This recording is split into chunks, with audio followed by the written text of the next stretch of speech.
YouTube, Netflix, and other streaming services are abundant with true crime and serial killer documentaries. These documentaries often focus on the crime and the victim, but what about the confessions that help put these people behind bars? Number 5. It was a man, and he was begging and pleading and praying, I guess. And he was please-godding all over the place. So I told him he could have half an hour to pray to God, and if God could come down and change the circumstances, he'd have that time. But God never showed up, and he never changed the circumstances, and that was that. That's a quote from one of the USA's most prolific hitmen, Richard Kuklinski, also known as the Iceman. In that quote, he describes the one time he felt a tinge of remorse or guilt for what he was about to do. He would later go on to say, "I've never felt sorry for anything I've done, other than hurting my family. I do want my family to forgive me." Born to strict parents in 1935 in Jersey City, Richard did not have an easy upbringing. His father was an alcoholic who would regularly beat Richard and his siblings. In the case of his brother, the beating was so bad that it resulted in him passing away. The constant display of violence and anger began to rub off on Richard, and soon he became the image of his father. He would eliminate animals, which, as we know, is one of the 3 elements of the McDonald triad. It's no wonder that Richard got involved with the mafia in his early 20s. While he was never a made man, Richard would become a key figurehead in the mafia's intimidation and hit squad. Standing at 6'5" and 300 pounds, he was a force to be reckoned with. He was perfect for intimidating people into paying up and finishing the job if the boss had given the order. Richard got the name of the Iceman, not for his cold-heartedness, but for his penchant of disposing of his victims in industrial freezers. By the 1980s, police were slowly catching up to the mafia, putting away prominent bosses and the guys at the top. They also managed to finally catch up to the Iceman himself. In 1986, after a sting operation had proved successful, he was surrounded and taken into custody.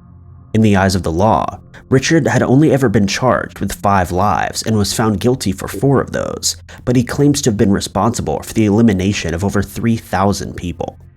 If his claims are true, this makes him one of the most prolific serial killers of all time.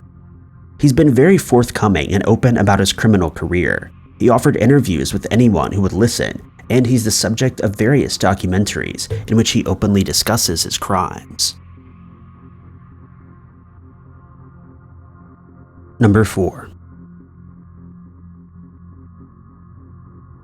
In his famous confession to Washington, D.C. prison guard Henry Lesser, he said, "In my lifetime, I've taken the lives of 21 human beings. I've committed thousands of burglaries, robberies, larcenies, arsons, and last but not least, I've committed assault on more than 1,000 male human beings. For all these things, I'm not the least bit sorry." Born June 28, 1891, to Prussian immigrants in Minnesota, the cracks in his psyche were seen at a very early age. By 14 years old, he was drinking, burglarizing, and getting into trouble with the law. His parents had hoped he would turn out to be a good kid and would follow in their footsteps of working on a farm, but instead he became a career criminal. For a killer, Carl Panzram was somewhat of a late bloomer. He didn't commit his first murder until the age of 29 in 1920. He would target sailors in New York, knowing they were intoxicated, as he would take them somewhere private on the promise of fornication before assaulting them and shooting them. Carl would continue in this fashion, traveling around northeastern states, taking the lives of people and burglarizing their homes. He was eventually caught by police for a robbery he'd committed in Washington, D.C., and this is where he made his infamous confession. At first, he openly admitted to 2 of these crimes, but as he became more comfortable with the officers, he confessed to 21. These crimes committed on the outside world were not the last ones that would lead him to receiving the death penalty. It was the fact that while serving his 25-year sentence, he admitted to claiming the life of a member of staff, for which he was hanged on September 5, 1930. Number 3. If you haven't already seen it, we definitely recommend watching the Netflix documentary, The Confession Killer, as it delves into the nitty-gritty of Henry Lee Lucas.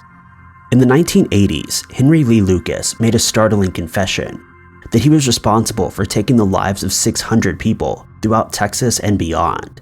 But years later, this would all have been found to be a lie. Lucas's claims that he was coerced by police officers into giving false confessions. He claims that he was drip-fed information about cases and then forced to recite them accurately in order to escape further punishment. In all, he was named a person of interest in at least 3,000 cases, a feat that's impossible for even the most prolific criminals.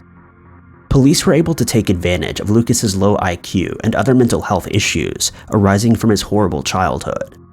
Lucas is by no means an innocent man. He took the life of his mother in 1960 and was convicted of kidnapping and taking the lives of 2 other women.